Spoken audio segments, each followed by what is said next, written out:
नमस्कार दोस्तों, आज हम लोग समान अध्ययन से कुछ ऑब्जेक्टिव क्वेश्चंस देखेंगे जो कि कॉम्पिटिटिव एग्जाम के दृष्टिकोण से बहुत ही महत्वपूर्ण होने वाला है। अगर आप इस चैनल पर नए हैं तो चैनल को सब्सक्राइब जरूर कीजिएगा और अपने दोस्तों के साथ ज़रूर शेयर कीजिएगा। चलिए शुरू करते हैं। पहला क्वेश्चन है, राष्ट्रीय ध्वज तिरंगा झंडा के चक्र में कितनी तिल्लियाँ होती हैं? तो ऑप्शन ए है 20, ऑप्शन बी है 22, ऑप्शन सी है 24 और ऑप्शन डी है 18। तो हमारा राष्ट्रीय ध्वज में कितना ध्वज यानी तिरंगा में तिरंगा के चक्र में कितना तिल्लियाँ होती है, यही पूछ रहा है। तो कितना होता है? 24। कितना होता है? 24। चलिए क्वेश्चन नंबर 2 देख लेते हैं। क्वेश्चन नंबर 2 क्या कह रहा है राष्ट्रगान नेशनल एंथम जनगण मन के रचयिता कौन है? राष्ट्रीय एंथम जनगण मन के रचयिता कौन है? ऑप्शन ए है बंकिम चंद्र चटर्जी, ऑप्शन बी है रविंद्रनाथ टैगोर, ऑप्शन सी है महात्मा गांधी, ऑप्शन डी है सुभाष चंद्र बोस। तो हमारा राष्ट्रीय गान के रचयिता कौन है? तो हो जाएगा रविंद्रनाथ टैगोर। कौन हो जाएगा? रविंद्रनाथ टैगोर। अगला क्वेश्चन देख लेते हैं। अगला क्या कह रहा राष्ट्रीय गीत वंदे मातरम के रचयिता कौन थे? राष्ट्रीय गीत यानी नेशनल सॉन्ग वंदे मातरम के रचयिता कौन है? ऑप्शन है रविंद्रनाथ टैगोर, ऑप्शन बी है सुभाष चंद्र बोस, ऑप्शन सी है doctor Rajendra Prasad, option D है बंकिम चंद्र चटर्जी। तो हमारा नेशनल सॉन्ग के रचयिता कौन है? बंकिम चंद्र चटर्जी। चलिए क्वेश्चन नंबर 4 देख लेते हैं। क्वेश्चन नंबर 4 क्या कह रहा है राष्ट्रीय पंचांग कैलेंडर शक संवत के अनुसार वर्ष का पहला हिंदी माह जो पराया है, मतलब शक संवत यानी हमारा हिंदी कैलेंडर के अनुसार पहला माह कौन सा होता है, यही पूछ रहा है। तो कौन सा होता है जो कि 22 मार्च से शुरू होता है, वह कौन सा महीना होता है? जो कि 22 मार्च से शुरू होता है वह कौन सा महीना होता है, यही पूछ रहा है। पहला है श्रावण, दूसरा है भादो, और सी फाल्गुन और चैत्र। तो राष्ट्रीय पंचांग शक संवत के अनुसार हिंदी का पहला माह कौन सा होता है? तो क्या हो जाएगा? चैत्र। क्या हो जाएगा? चैत्र। चलिए आगे देख लेते हैं।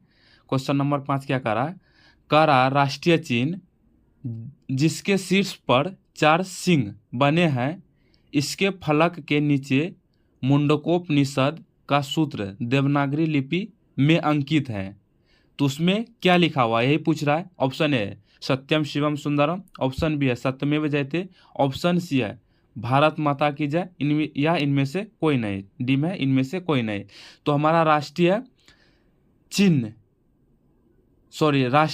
जो है उसके शीर्ष पर जो 4 शेर का चित्र बना हुआ है, उसके नीचे मुंडको उपनिषद से एक श्लोक लिखा हुआ है। वह कौन सा श्लोक लिखा हुआ है, यही पूछ रहा है। तो क्या लिखा हुआ है? सत्यमेव जयते यानी सत्य की जीत होती है।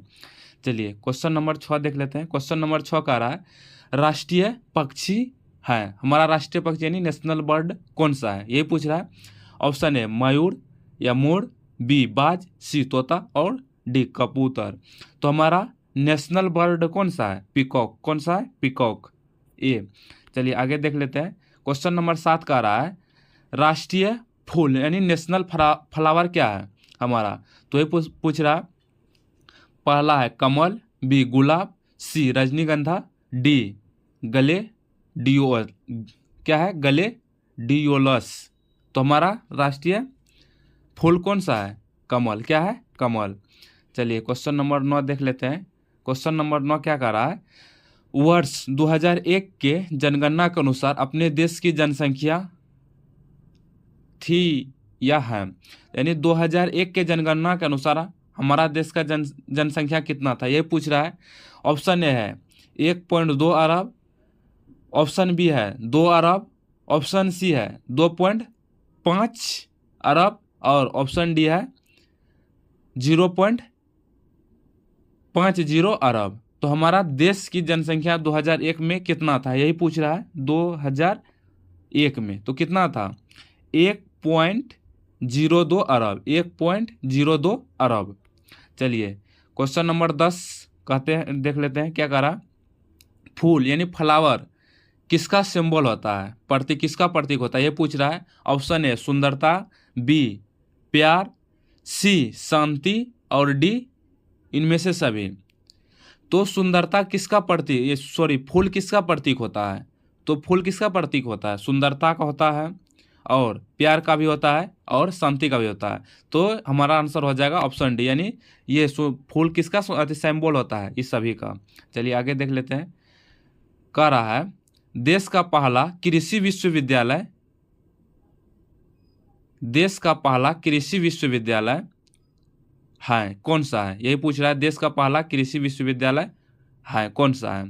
पहला है पंतनगर, बी लुधियाना, सी कोयम्बटूर, और डी है बेंगलोर। देश का पहला कृषि विश्वविद्यालय कौन सा था? यही पूछ रहा है, देश का पहला कृषि विश्वविद्यालय कौन सा था? तो कौन सा था? पंतनगर। कौन सा? पंतनगर। चलिए क्वेश्चन नंबर 12 देख लेते हैं। क्या करा? देश का पहला कृषि विज्ञान केंद्र है, देश का पहला कृषि विज्ञान केंद्र है। ऑप्शन है सुल्तानपुर उत्तर प्रदेश, बी पांडिचेरी, सी गाजियाबाद उत्तर प्रदेश, खांडवा मध्य प्रदेश। तो देश का पहला कृषि विज्ञान केंद्र है, तो कौन सा केंद्र था देश का पहला? तो वह था पांडिचेरी में। कहाँ था केंद्र? कहाँ था? पांडिचेरी में। चलिए क्वेश्चन नंबर 13 देख लेते हैं। क्या करा? ऑपरेशन फ्लड के कितने चरण पूरे हो चुके हैं? ऑपरेशन फ्लड के कितने चरण पूरे हो चुके हैं, ये पूछ रहा है। ऑप्शन ए है 1, बी में है 2, सी में है 3, और डी में है 5। ऑपरेशन फ्लड के कितने चरण पूरा हो चुका है, यही पूछ रहा है। ऑपरेशन फ्लड का कितना चरण पूरा हो चुका है? तो कितना चरण पूरा हो चुका है? 3। चलिए क्वेश्चन नंबर 14 देखिए क्या कह रहा है। कह रहा निम्नलिखित में कौन सा सुमेलित नहीं है? इनमें से कौन सा सुमेलित नहीं है, यही पूछ रहा है। तो देख लेते हैं क्या है। पहला है हरित क्रांति। पहला क्या है? हरित क्रांति। हरित क्रांति का दिया है इसमें। हरित क्रांति खाद्यान्न उत्पादन में बढ़ोतरी। बिल्कुल सही बात है। हरित क्रांति का मुख्य लक्षण क्या, मुख्य उद्देश्य क्या था? खाद्यान्न उत्पादन में बढ़ोतरी करना। सही है। श्वेत क्रांति का संबंध किससे है? दूध के उत्पादन से। बिल्कुल सही है। गुलाबी क्रांति झींगा उत्पादन से। सही है। गोल्डन क्रांति तिलहन उत्पादन में वृद्धि। गोल्डन क्या है? गोल्डन क्रांति किससे है? तिलहन। ये गलत है। चलिए आगे देख लेते हैं। क्वेश्चन नंबर 15 क्या कर रहा है? सुमेलित कीजिए।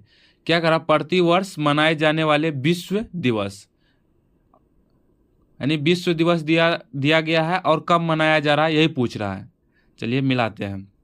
विश्व के प्रमुख दिवस दिया हुआ है, तो देख लेते हैं पहला क्या दिया हुआ है। पहला है विश्व पर्यावरण दिवस। पहला क्या दिया है? विश्व पर्यावरण दिवस। विश्व पर्यावरण दिवस कब मनाया जाता है? 5 जून को। प्रतिवर्ष 5 जून को विश्व पर्यावरण दिवस मनाया जाता है। और है दूसरा विश्व जनसंख्या दिवस। विश्व जनसंख्या दिवस प्रतिवर्ष कब मनाया जाता है? 11 जुलाई को। विश्व वानिकी दिवस, विश्व वानिकी दिवस कब मनाया जाता है? 21 मार्च को प्रतिवर्ष मनाया जाता है।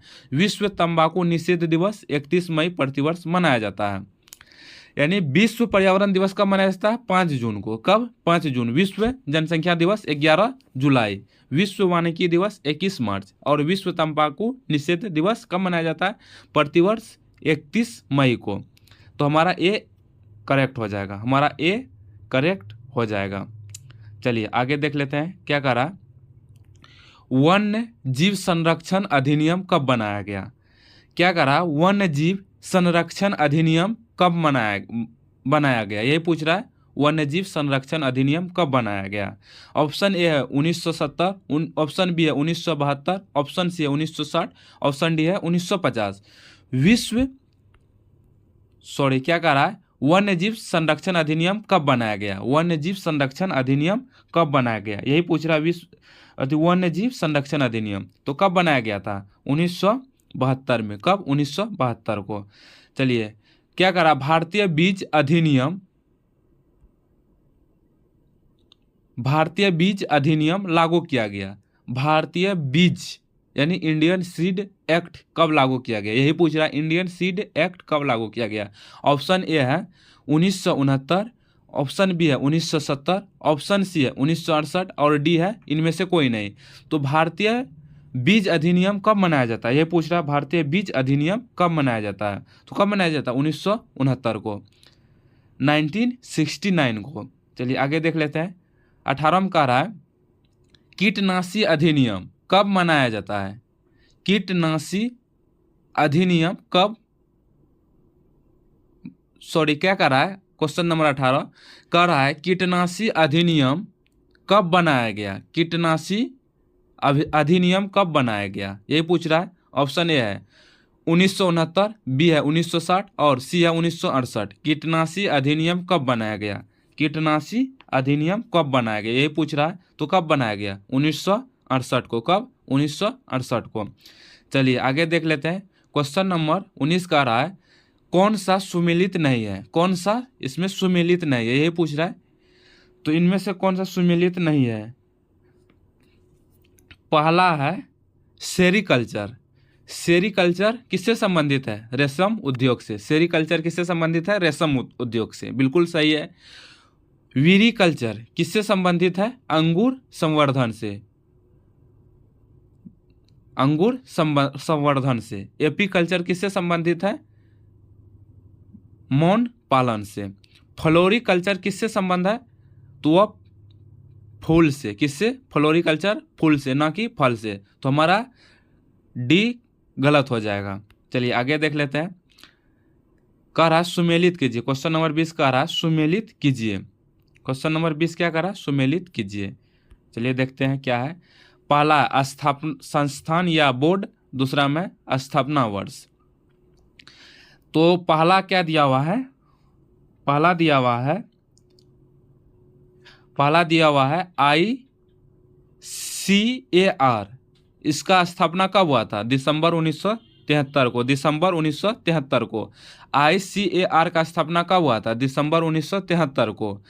और उसके बाद क्या है, DARE की स्थापना कब हुआ था, DARE की स्थापना 16 जुलाई 1929 को, 16 जुलाई 1929 को, 16 जुलाई 1929 को। और सी में है ASRB की स्थापना कब हुआ, 1973 को। और अगला क्या है, ARS की स्थापना कब हुआ, 1975 ईस्वी को। ARS की स्थापना कब हुआ, 1975 को। तो हमारा ए करेक्ट हो जाएगा, हमारा ए करेक्ट हो जाएगा, हमारा ए करेक्ट हो जाएगा। चलिए 21 नंबर में क्या कह रहा है, कह रहा है बैंकों का राष्ट्रीयकरण किया गया, यानी बैंकों का राष्ट्रीयकरण किया गया, कब किया गया, बैंकों का राष्ट्रीयकरण कब किया गया, यही पूछ रहा है।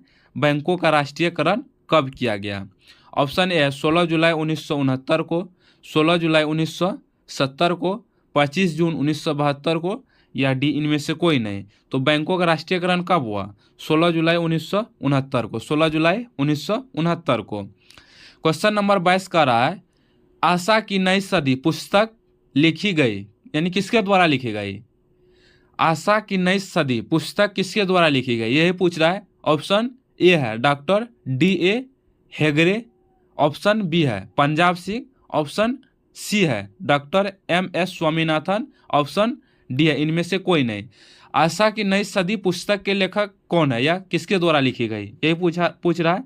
आशा की नई सदी, आशा की नई सदी पुस्तक के लेखक कौन है, तो कौन है, MS स्वामीनाथन, MS स्वामीनाथन है इसका लेखक। क्वेश्चन नंबर 23 का रहा है मानव में रतौंधी रोग किसकी कमी में होता है, मानव में रतौंधी रोग किसकी कमी से होता है, किसकी कमी से होता है, रतौंधी किसकी कमी से होता है। Option A vitamin C, option D vitamin D, option C vitamin A, और क्या है, ऑप्शन डी विटामिन बी। तो रतौंधी किसके कारण होता है, रतौंधी विटामिन ए के कारण, विटामिन ए के कमी के कारण ही मानव में रतौंधी का लक्षण देखा जाता है। चलिए आगे देख लेते हैं। अगला क्वेश्चन कह रहा है किसकी कमी से मानव में घेंघा रोग होता है, यानी किसकी कमी से मानव में घेंघा रोग होता है, किसकी कमी से मानव में घेंघा या ग्वाइटर होता है, घेंघा रोग होता है, किसकी कमी से मानव में घेंघा रोग होता है, यही पूछ रहा है। ऑप्शन ए है आयोडीन की कमी, ऑप्शन बी है कैल्शियम की कमी, ऑप्शन सी है फास्फोरस, और ऑप्शन डी है लोहा। मानव में घेंघा रोग किसकी कमी के कारण होता है, तो वह होता है आयोडीन के कारण, आयोडीन की कमी के कारण मानव में घेंघा रोग होता है। चलिए आगे देख लेते हैं 25 में क्या कह रहा है, कौन सुमेलित नहीं है, इनमें से कौन सुमेलित नहीं है, यही पूछ रहा है। चलिए आगे देखते हैं क्या कह रहा है, इनमें से कौन सुमेलित नहीं है।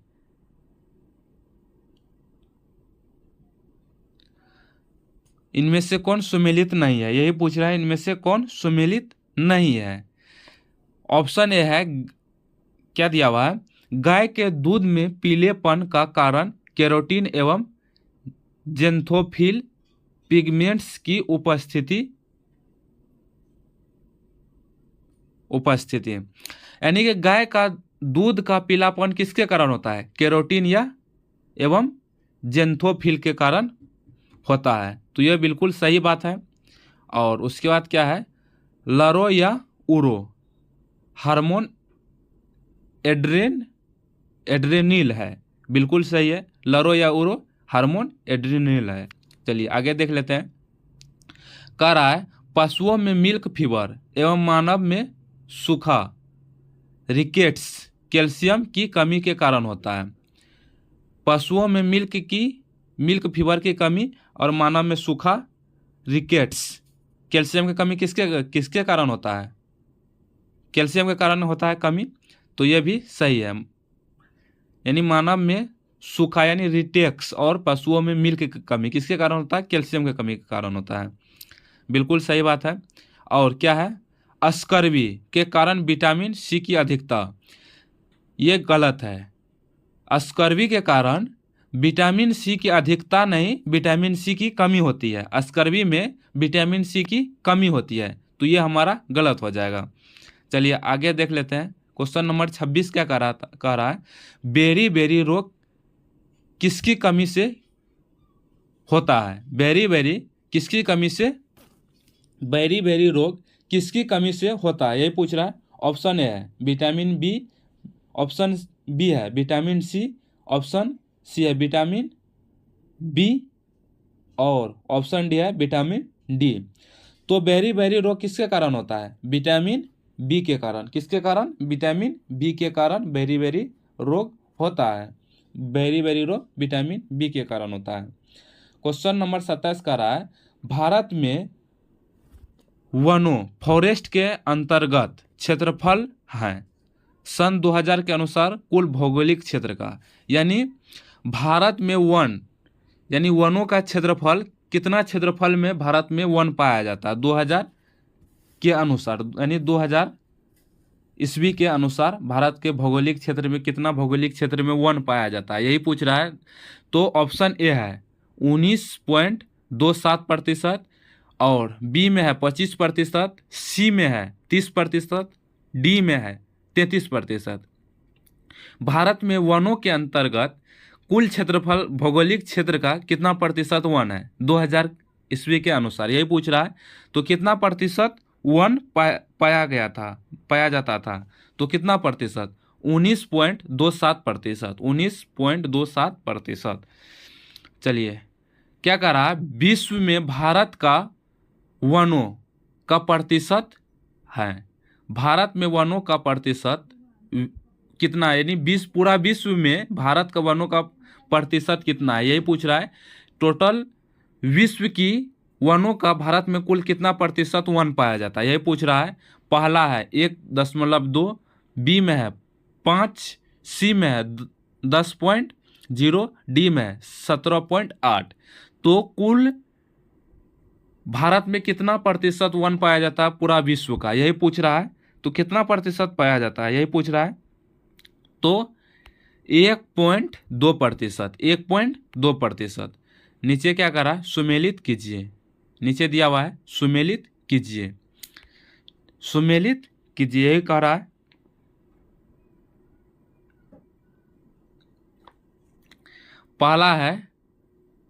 पहला क्या दिया हुआ है,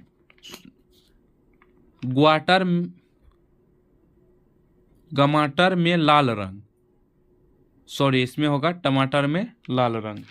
पहला क्या दिया हुआ है, टमाटर में लाल रंग किसके कारण होता है, टमाटर में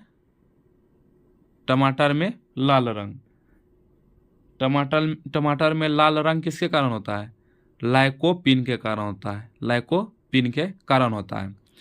लाइकोपिन के कारण टमाटर का रंग लाल होता है। उसके बाद है बेल में करुआहट। बेल में करुआहट किसके कारण होता है, ये पूछ रहा है। बेल में करुआहट किसके कारण होता है, वह मार्मेलोस्टिन के कारण। हल्दी का पीलापन किसके कारण होता है, हल्दी का पीलापन किसके कारण होता है, लाइकोपिन के कारण। लाइकोपिन के कारण। पपीता का रंग क्या होता है, किसके कारण होता है, कुरकुमीन के कारण। चलिए आगे देखते हैं। 30 में क्या कह रहा है, रोमन अंकीय MCDLVII का अर्थ क्या है। रोमन अंक में MCDLVII का मतलब क्या है, यही पूछ रहा है। रोमन अंक में MCDLVII का मतलब क्या है। तो क्या हो जाएगा 1457 हो जाएगा। 1457 हो जाएगा। 1457 हो जाएगा। चलिए आगे देख लेते हैं। 31 में कह रहा है वर्ष 2001 में भारतीय राज्यों की क्षेत्रफल के आधार पर घटते क्रम में सही स्थिति है। क्या कह रहा है, 2001 में भारतीय राज्यों की क्षेत्रफल के आधार पर घटते क्रम में सही स्थिति है। यानी क्षेत्रफल के आधार पर घटते क्रम में सजाना है, यही पूछ रहा है। क्षेत्रफल के आधार पर घटते क्रम में राज्यों को सजाना, यही पूछ रहा है। तो सबसे बड़ा राज्य भारत का कौन सा है, राजस्थान पहला हो जाएगा। उसके बाद क्या हो जाएगा, मध्य प्रदेश, उसके बाद महाराष्ट्र, उसके बाद आंध्र प्रदेश और उसके बाद उत्तर प्रदेश। तो हमारा एक करेक्ट हो जाएगा।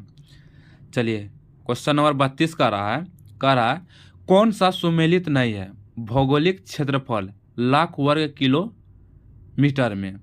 कौन सुमेलित नहीं है, भौगोलिक क्षेत्र लाख किलोमीटर में, यही दिया हुआ है। तो इसमें कौन सा गलत है, यह पूछ रहा है। राजस्थान तो इस कुल भौगोलिक क्षेत्र का कितना है, 3.42%, ये सही है। मध्य प्रदेश 3.08%, ये भी सही है। महाराष्ट्र 3.07, ये भी सही है। उत्तर प्रदेश 3.42 गलत है। चलिए आगे देख लेते हैं। 34 में क्या कर रहा है, कॉर्बेट राष्ट्रीय उद्यान स्थित है। यानी जिम कॉर्बेट राष्ट्रीय उद्यान कहाँ स्थित है, ये पूछ रहा है। जिम कॉर्बेट राष्ट्रीय उद्यान कहाँ स्थित है, जिम कॉर्बेट राष्ट्रीय उद्यान कहाँ स्थित है, ये पूछ रहा है। जिम कॉर्बेट राष्ट्रीय उद्यान कहाँ स्थित है, तो यह कहाँ स्थित है, रामनगर नैनीताल उत्तरांचल। यानी रामनगर नैनीताल उत्तरांचल में जिम कॉर्बेट राष्ट्रीय उद्यान स्थित है। क्वेश्चन नंबर 34 का रहा है राष्ट्रीय खेल है, यानी नेशनल गेम कौन सा है, हमारा राष्ट्रीय नेशनल गेम कौन सा है, ये पूछ रहा है। पहला है फुटबॉल और दूसरा है क्रिकेट। तो हमारा नेशनल गेम कौन सा है, ये पूछ रहा है। नेशनल गेम कौन सा है, तो हमारा नेशनल गेम कौन सा है, तो हमारा नेशनल गेम है हॉकी। क्या है, हॉकी। हमारा नेशनल गेम है हॉकी। चलिए आगे देख लेते हैं। 35 में क्या कर रहा है सार्क संगठन का मुख्यालय है, यानी सार्क का मुख्यालय कहाँ है, यही पूछ रहा है। ऑप्शन है नई दिल्ली, ऑप्शन बी काठमांडू, सी ढाका, डी इस्लामाबाद। सार्क का मुख्यालय कहाँ है, यही पूछ रहा है। सार्क का मुख्यालय कहाँ है, तो कहाँ है, काठमांडू नेपाल में। चलिए क्वेश्चन नंबर 36 क्या कर रहा है सबसे बड़ा ग्रह है, सबसे बड़ा ग्रह कौन सा है, यही पूछ रहा है। सबसे बड़ा ग्रह कौन सा है, तो इसमें सबसे बड़ा ग्रह कौन सा हो जाएगा, जुपिटर। क्या हो जाएगा, जुपिटर। इसमें सबसे बड़ा ग्रह हो जाएगा जुपिटर। क्वेश्चन नंबर 37 क्या करा है, नीला ग्रह कहा जाता है। नीला ग्रह कहा जाता है, यानी नीला ग्रह किस ग्रह को कहा जाता है। ऑप्शन ए में दिया अर्थ, बी में है मार्स, सी में वीनस और डी में है प्लूटो। तो नीला ग्रह किसे कहा जाता है, अर्थ को। किसे कहा जाता है, अर्थ को। क्वेश्चन नंबर 38 का रहा है बर्फ आइस का पानी पर तैरने का क्या कारण है? बर्फ का पानी पर तैरने का कारण क्या है, यही पूछ रहा है। ऑप्शन ए में दिया हुआ है बर्फ का घनत्व पानी के घनत्व के बराबर होता है। ऑप्शन बी में दिया है बर्फ का घनत्व पानी के घनत्व से अधिक होता है। ऑप्शन सी है बर्फ का घनत्व पानी के घनत्व से कम होता है। डी में है इनमें से कोई नहीं। तो बर्फ का पानी पर तैरने का क्या कारण है, ये पूछ रहा है। बर्फ का पानी पर तैरने का क्या कारण है? बर्फ का पानी पर तैरने का क्या कारण है? तो क्या कारण होता है? बर्फ का घनत्व पानी के घनत्व से कम होता है। बर्फ का घनत्व पानी के घनत्व से कम होता है। ऑप्शन सी हो जाएगा।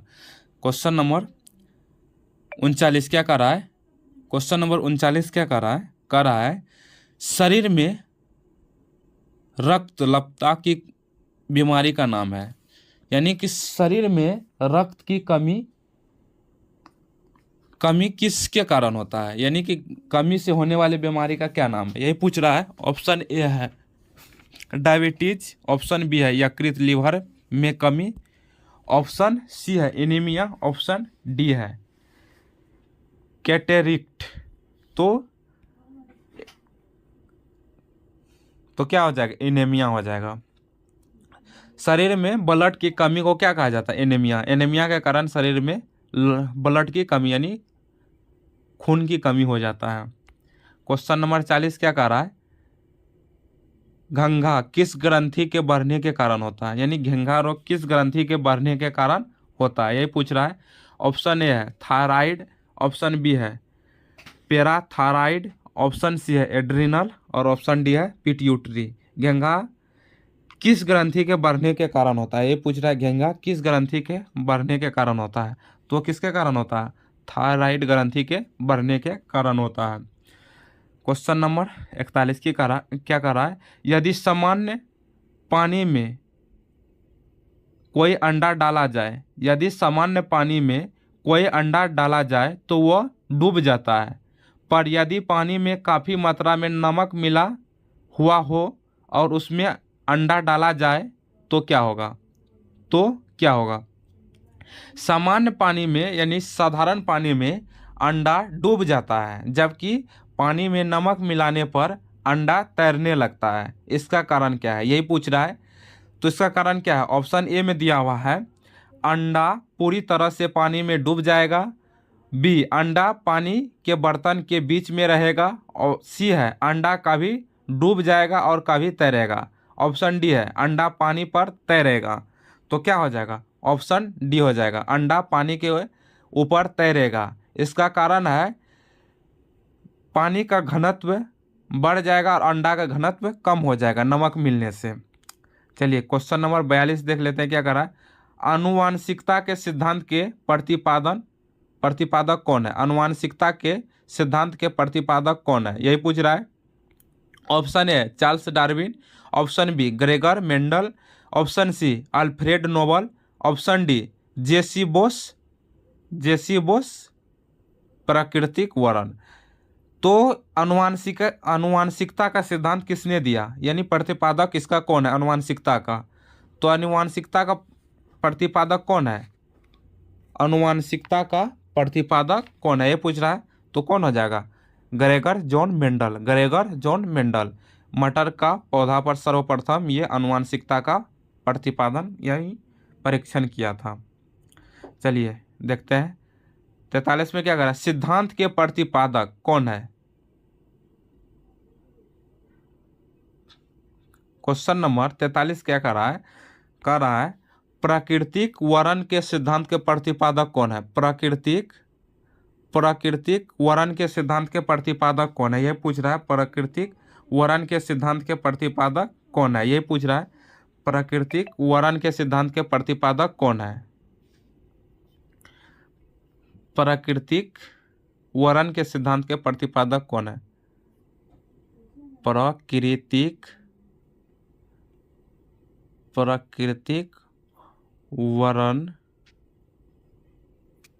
प्राकृतिक वर्ण के सिद्धांत के प्रतिपादक कौन है, ये पूछ रहा है।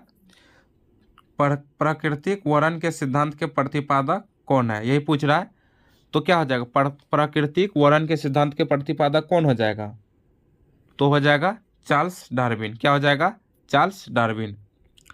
चलिए क्वेश्चन नंबर 44 देख लेते हैं। कह रहा है टेलीविज़न का आविष्कार खोज सन 1925 में किसने किया?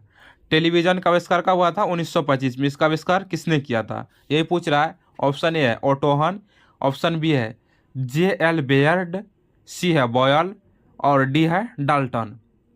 तो टेलीविज़न का आविष्कार किसने किया? यही पूछ रहा है टेलीविज़न का आविष्कार किसने किया? तो किसने किया था? जे.एल. बेयर्ड। जे.एल. बेयर्ड। क्वेश्चन नंबर 45 कह रहा है टेलीफोन का आविष्कार किसने किया था? टेलीफोन का आविष्कार किसने किया था? ऑप्शन ए है ग्राहम बेल 1876 में, बी में है ब्रैकेट 1909 में, सी है जिलेट 1900 ईस्वी में, गैलीलियो 1609 ईस्वी में। टेलीफोन का आविष्कार किसने किया था? ग्राहम बेल 1876 में। टेलीफोन का आविष्कार किसने किया था? ग्राहम बेल 1876 ईस्वी में। क्वेश्चन नंबर 46 का रहा नाइट्रोजन की खोज की थी। नाइट्रोजन की खोज किसने की थी? यही पूछ रहा है। ऑप्शन ए है डेनियल रदरफोर्ड 1772 में, ऑप्शन बी है ब्रांड 1674 में, ऑप्शन सी है प्रिस्टले 1774 में और डी है इनमें से कोई नहीं। नाइट्रोजन का खोज किसने किया था? यही पूछ रहा है नाइट्रोजन का खोज किसने किया था? नाइट्रोजन का खोज किसने किया था? तो कौन किया था? डेनियल रदरफोर्ड 1772 में। डेनियल रदरफोर्ड 1772 में। चलिए आगे देख लेते हैं। अगला कह रहा है पेनिसिलिन की खोज किसने की जिसके आधार पर एंटीबायोटिक्स के आधारभूत ज्ञान का प्रतिपादन हुआ? कह रहा है पेनिसिलिन की खोज किसने की जिसके आधार पर एंटीबायोटिक्स के आधार पर आधारभूत ज्ञान का प्रतिपादन हुआ? ऑप्शन ए है अलेक्जेंडर फ्लेमिंग, बी है वाटसन, सी है क्रिक और डी है अरविंद खुराना। पेनिसिलिन की खोज किसने किया था? ये पूछ रहा है पेनिसिलिन का खोज किसने किया था?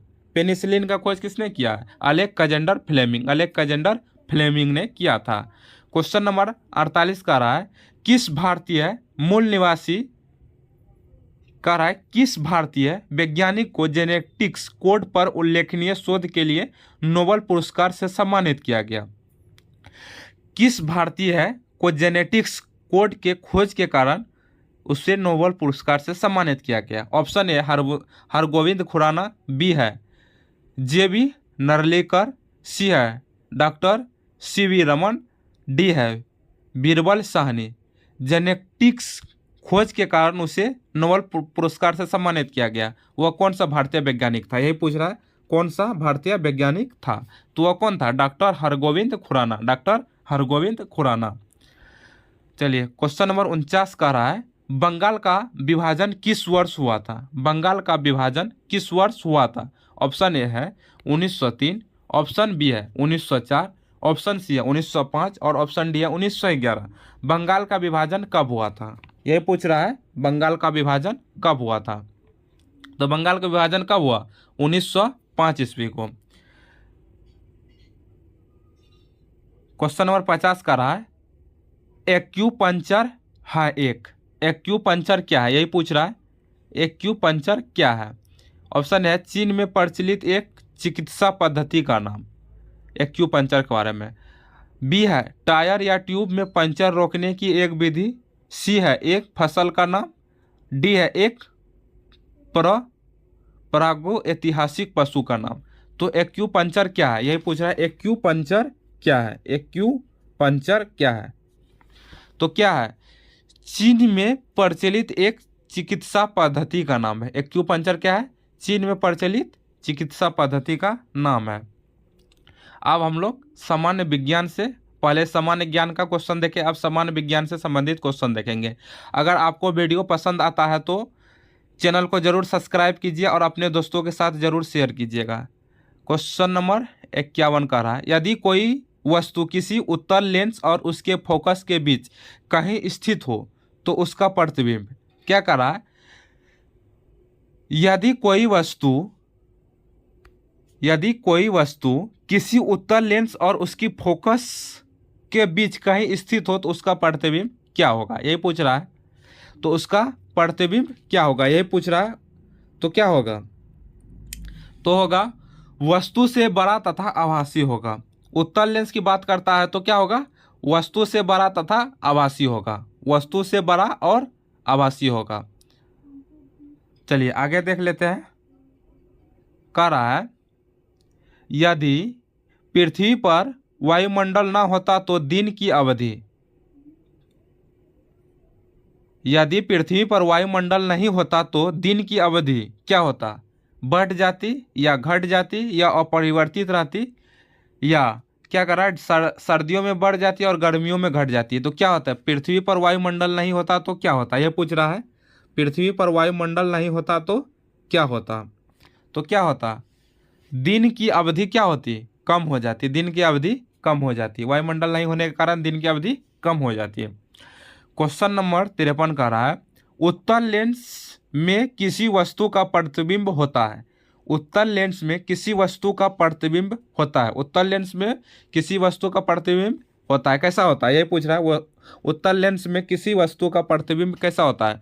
सबसे पहले वो क्या होता है, आभासी होता है, वस्तु से छोटा होता है तथा सीधा होता है। उत्तल लेंस की अगर बात करता है तो हमेशा क्या होता है, उसका प्रतिबिंब आभासी होता है और वस्तु से छोटा तथा क्या होता है, सीधा होता है। चलिए क्वेश्चन नंबर 54 क्या कह रहा है कौन सा कथन शुद्ध नहीं है। कौन सा कथन शुद्ध नहीं है, यही पूछ रहा है, कौन सा कथन शुद्ध नहीं है, शुद्ध नहीं है। ऑप्शन ए है उत्तल लेंस में सदा आभासी तथा सीधा प्रतिबिंब बनता है। उत्तल लेंस में सदा आभासी तथा सीधा प्रतिबिंब बनता है, सही है। उत्तल लेंस में कभी सीधा व कभी उल्टा प्रतिबिंब बनता है, ये भी सही है। उत्तल लेंस के बीच में मोटा तथा किनारे पतला होता है, बिल्कुल सही बात है। उत्तल लेंस द्वारा बना प्रतिबिंब पर्दे पर लिया जा सकता है। क्या कर रहा है, उत्तल लेंस द्वारा बना प्रतिबिंब पर्दे पर लिया जा सकता है, नहीं लिया जा सकता, गलत है। चलिए कह रहा है क्वेश्चन नंबर 55 क्या कर रहा है 20 सेंटीमीटर फोकस दूरी का एक उभयोतल लेंस है। यदि इस लेंस का मुख्य अक्ष को लंबवत दो समान भागों में काटा जाए तो प्रत्येक भाग का फोकस दूरी होगा। क्या कर रहा है 20 सेंटीमीटर फोकस दूरी का एक उभयोतल लेंस है। यदि इस लेंस का मुख्य अक्ष को लंबवत दो समान भागों में काट दिया जाए तो प्रत्येक भाग का फोकस दूरी क्या होगा, प्रत्येक भाग का फोकस दूरी क्या होगा, प्रत्येक भाग का फोकस दूरी क्या होगा, डबल हो जाएगा, यानी 40 सेंटीमीटर। फोकस दूरी क्या हो जाएगा, 40 सेंटीमीटर, डबल हो जाएगा। चलिए आगे देख लेते हैं। क्या करा अस्पष्ट दृष्टि की न्यूनतम दूरी है। अस्पष्ट दूरी की न्यूनतम दूरी है, यानी कि अस्पष्ट रूप से देखने के लिए सबसे न्यूनतम दूरी कितना होना चाहिए। अधिकतम अनंत है और न्यूनतम की बात किया जाए तो वो कितना है, यही पूछ रहा है। न्यूनतम कितना है, यही पूछ, तो कितना हो जाएगा न्यूनतम। पहला है 10 सेंटीमीटर, बी में 25 सेंटीमीटर, सी में 15 सेंटीमीटर और डी में अनंत। तो न्यूनतम दूरी की बात किया जाए तो कितना हो जाएगा, न्यूनतम दूरी कितना हो जाएगा, तो वह 25 सेंटीमीटर हो जाएगा। न्यूनतम दूरी की बात अगर करें तो वह 25 सेंटीमीटर हो जाएगा। क्वेश्चन नंबर 57 का आ रहा है यदि लाल रंग का प्रकाश किसी कांच से चौकोर गुटके में से गुजारा जाए। क्या कह रहा है यदि लाल रंग का प्रकाश किसी कांच के चौकोर गुटके में से गुजारा जाए तो लाल रंग के निम्न में परिवर्तन हो जाएगा। लाल रंग निम्न में परिवर्तन हो जाएगा, किसमें परिवर्तन हो जाएगा, ये पूछ रहा है। यानी कि लाल रंग को किसी पर कांच के चौकोर गुटके से गुजारा जाए तो लाल रंग निम्न में से किसमें परिवर्तन हो जाएगा, यही पूछ रहा है किसमें परिवर्तन हो जाएगा। तो वह किसमें परिवर्तन हो जाएगा, वह तरंगदैर्घ्य में परिवर्तन हो जाएगा, तरंगदैर्घ्य में परिवर्तन हो जाएगा। क्वेश्चन नंबर 58 का रहा है किसी उत्तल दर्पण की फोकस दूरी निम्नलिखित में से किस पर निर्भर करती है। अवतल दर्पण की फोकस दूरी किस पर निर्भर करती है, अवतल दर्पण की फोकस दूरी किस पर निर्भर करती है। अवतल दर्पण की फोकस दूरी किस पर निर्भर करती है, तो किस पर निर्भर करती है, दर्पण की वक्रता त्रिज्या पर। दर्पण की वक्रता त्रिज्या पर अवतल दर्पण की फोकस दूरी निर्भर करती है। ऑप्शन डी करेक्ट हो जाएगा। क्वेश्चन नंबर 59 का रहा है पदार्थ के अपवर्तनांक का मान निर्भर करता है? पदार्थ का अपवर्तनांक का मान निर्भर करता है, किस पर निर्भर करता है? ये पूछ रहा है, पदार्थ का अपवर्तनांक का मान किस पर निर्भर करता है? प्रकाश का अपवर्तनांक का मान किस पर निर्भर करता है? तो वह पदार्थ के ताप पर निर्भर करता है। किस पर? पदार्थ के ताप पर। आगे देख लेते हैं। अगला कह रहा है, यदि किसी लेंस की क्षमता 2 डायोप्टर है तो उसकी फोकस दूरी होगी। यानी किसी लेंस की क्षमता 2D है तो उसकी फोकस दूरी क्या होगी? 2 डायोप्टर है तो उसकी फोकस दूरी क्या होगी? किसी लेंस की क्षमता 2 डायोप्टर है तो उसकी फोकस दूरी क्या होगी, यही पूछ रहा है। तो उसकी फोकस दूरी क्या होगी? तो उसके फोकस दूरी कितना होगा? 0.5 मीटर। कितना होगा? 0.5 मीटर। क्वेश्चन नंबर 61 का रहा है, प्रिज्म द्वारा शुद्ध वर्णक्रम प्राप्त करने के लिए कौन सी बात आवश्यक है? प्रिज्म द्वारा शुद्ध वर्णक्रम प्राप्त करने के लिए कौन सी बात आवश्यक है? पहला है बारीक स्लिट, बी है स्लिट कांच का प्रिज्म, सी समांतर आपाती किरण, डी प्रिज्म की न्यूनतम विचलन स्थिति। तो शुद्ध में क्या कर रहा है? प्रिज्म द्वारा शुद्ध वर्णक्रम प्राप्त करने के लिए कौन सी बात आवश्यक है? ये पूछ रहा है कौन सी बात आवश्यक है। तो स्लिट कांच का प्रिज्म, स्लिट कांच का प्रिज्म होना आवश्यक है। क्वेश्चन नंबर 62 का रहा है, क्या कर रहा है? गोलीय दर्पण में आवर्धन का मान होता है। गोलीय दर्पण में आवर्धन का मान होता है। गोलीय दर्पण में आवर्धन का मान होता है। पहला दिया है प्रतिबिंब की लंबाई और वस्तु की लंबाई का अनुपात होता है। बी है प्रतिबिंब का क्षेत्रफल और वस्तु का क्षेत्रफल का अनुपात होता है। सी है प्रतिबिंब के आकार और वस्तु के आकार का अंतर। डी है प्रतिबिंब के आकार और वस्तु के आकार का योग। गोलीय दर्पण का अवर्धन का मान होता है। तो क्या होता है गोलीय दर्पण के अवर्धन का मान? तो क्या होता है? प्रतिबिंब और लंबाई और वस्तु की लंबाई का अनुपात। प्रतिबिंब की लंबाई और वस्तु की लंबाई का अनुपात होता है। प्रतिबिंब की लंबाई और वस्तु की लंबाई का अनुपात होता है। ऑप्शन है। गोलीय दर्पण के अवर्धन का मान क्या होता है? प्रतिबिंब की लंबाई और वस्तु की लंबाई का अनुपात होता है। क्वेश्चन नंबर 63 क्या कर रहा है? लेंस की फोकस दूरी का मान, लेंस की फोकस दूरी का मान विस्थापन विधि द्वारा ज्ञात करने के लिए वस्तु पिन और प्रतिबिंब पिन के बीच कम से कम दूरी होनी चाहिए। कह रहा है लेंस की फोकस दूरी का मान विस्थापन विधि द्वारा ज्ञात करने के लिए वस्तु पिन और प्रतिबिंब पिंड के बीच की दूरी कितना होना चाहिए? वस्तु पिंड और प्रतिबिंब पिंड के बीच की दूरी कितना होना चाहिए? लेंस की फोकस दूरी का मान विस्थापन विधि द्वारा ज्ञात करने के लिए वस्तु पिंड और प्रतिबिंब पिंड के बीच की दूरी कितना होना चाहिए, यही पूछ रहा है। तो कितना होना चाहिए? पहला है 4f के बराबर, बी कुछ भी, सी 4 से कम, डी 4 फोकस दूरी से अधिक। तो क्या हो जाएगा? तो हो जाएगा 4 फोकस दूरी से अधिक, 4 फोकस दूरी से अधिक।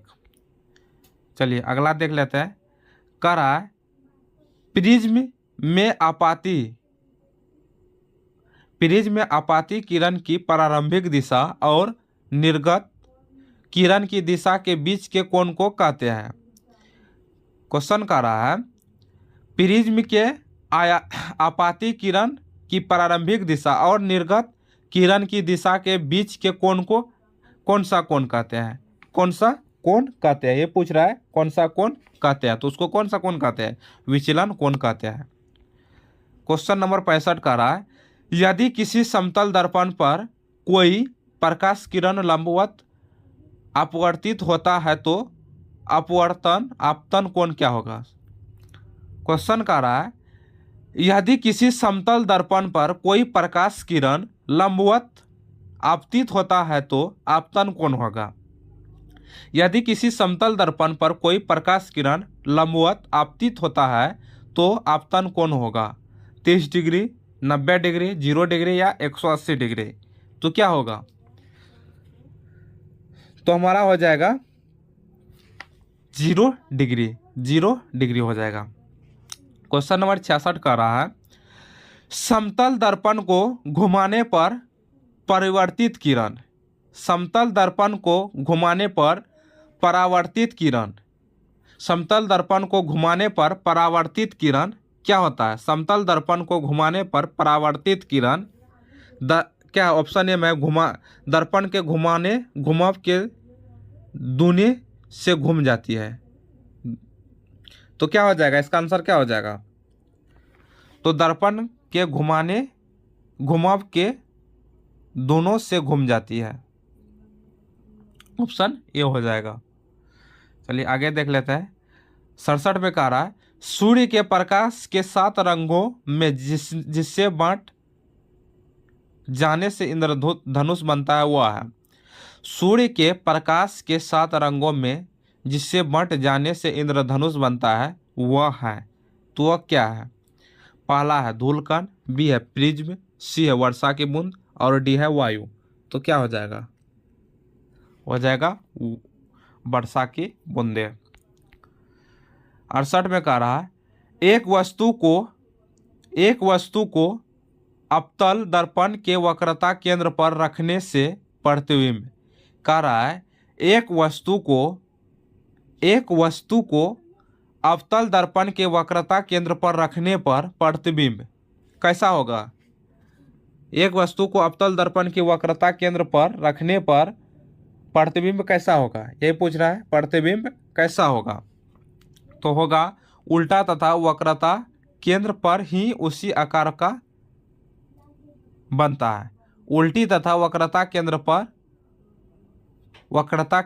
ही उसी आकार का बनता है। एक वस्तु का अवतल दर्पण पे वक्रता केंद्र पर रखने पर प्रतिबिंब कैसा बनता है? उल्टा तथा वक्रता केंद्र के पर रखने पर उसी के आकार का बनता है। क्वेश्चन नंबर 69 कह रहा है, किसी 10 सेंटीमीटर फोकस दूरी वाले अवतल दर्पण के सामने 20 सेंटीमीटर की दूरी पर एक वस्तु रखी है, तो वस्तु का प्रतिबिंब, कह रहा है किसी 10 सेंटीमीटर फोकस दूरी वाले अवतल दर्पण के सामने 20 सेंटीमीटर की दूरी पर एक वस्तु रखी है, तो वस्तु का प्रतिबिंब कैसा होगा, यही पूछ रहा है। किसी 10 सेंटीमीटर फोकस दूरी वाले अवतल दर्पण के सामने 20 सेंटीमीटर की दूरी पर एक वस्तु रखी है, तो वस्तु का प्रतिबिंब कैसा बनेगा? वस्तु का प्रतिबिंब कैसा बनेगा? दर्पण के वक्रता केंद्र पर बनेगा। प्रतिबिंब कहाँ बनेगा? दर्पण के वक्रता केंद्र पर बनेगा। कैमरे के लेंस को कहते हैं, कैमरे के लेंस को कहते हैं, कैमरे के लेंस को कौन सा लेंस कहते हैं, ये पूछ रहा है। तो कौन सा लेंस कहते हैं? अभिदृश्यक लेंस। क्या कहते हैं? अभिदृश्यक लेंस कहते हैं। क्वेश्चन नंबर 71 का रहा है, शुष्क बर्फ को कहते हैं, शुष्क बर्फ को क्या कहते हैं, ये पूछ रहा है। शुष्क बर्फ को क्या कहते हैं?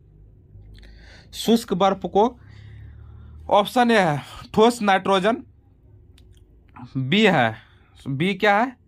ठोस ऑक्सीजन, सी है ठोस कार्बन डाइऑक्साइड, डी है बर्फ को। तो शुष्क बर्फ को क्या कहते हैं? ठोस कार्बन डाइऑक्साइड कहते हैं। चलिए क्वेश्चन नंबर 72 देख लेते हैं। कह रहा है, सोडा वाटर बनाने में प्रयुक्त होने वाली गैस है, सोडा वाटर बनाने में कौन सी गैस का प्रयोग किया जाता है, यह पूछ रहा है। सोडा वाटर को बनाने में कौन सी गैस का प्रयोग किया जाता है? तो कौन सा गैस का प्रयोग किया जाता है? ऑक्सीजन, यानी ओ का प्रयोग किया जाता है, ऑक्सीजन का प्रयोग किया जाता है सोडा वाटर बनाने में। कह रहा है भाप अंगार गैस मिश्रण है, भाप अंगार गैस मिश्रण है, किसका मिश्रण है, ये पूछ रहा है। भाप अंगार गैस मिश्रण है, कौन कौन सा गैस का मिश्रण है? भाप अंगार गैस कौन कौन सा गैस का मिश्रण है? पहला CO का और H2 का, CO प्लस H2 का है। वह अधातु तत्व जिसे वायु में खुला छोड़ने पर जल उठता है, वह अधातु तत्व जिसे वायु में खुला छोड़ने पर जल उठता है, वो कौन सा है? पहला है फास्फोरस, बी है सल्फर, सी है सिलिकॉन, डी है क्लोरीन। तो खुले छोड़ने पर क्या होता है? जल उठता है, तो वह कौन सा है, यही पूछ रहा है। तो क्या हो जाएगा? तो वह हो जाएगा फास्फोरस। क्या हो जाएगा? फास्फोरस। फास्फोरस। चलिए आगे देख लेते हैं। क्वेश्चन नंबर 75 कह रहा है वर्षा ऋतु में वायुमंडल में सर्वाधिक आर्द्रता विद्यमान रहती है। वर्षा ऋतु में वायुमंडल में सर्वाधिक आर्द्रता विद्यमान रहती है, इसका कारण क्या है? पूछ रहा है वर्षा ऋतु में वायुमंडल में सर्वाधिक आर्द्रता विद्यमान रहती है, किस समय में आर्द्रता सर्वाधिक रहती है? तो ये पूछ रहा है किस समय में सर्वाधिक आर्द्रता रहता है, यही पूछ रहा है। तो किस समय में सर्वाधिक आर्द्रता रहता है? तो वह मध्याह्न के समय में। किस समय? मध्याह्न के समय में रहता है। अगर वीडियो पसंद आया होगा तो चैनल को ज़रूर सब्सक्राइब कीजिएगा और अपने दोस्तों के साथ शेयर ज़रूर कीजिएगा। और भी कॉम्पिटिटिव एग्ज़ाम से जुड़ी जानकारी और तैयारी के लिए आप हमारे चैनल से जुड़ सकते हैं। और अपने अभी तक इस चैनल को सब्सक्राइब नहीं किया तो सब्सक्राइब ज़रूर कीजिएगा। धन्यवाद।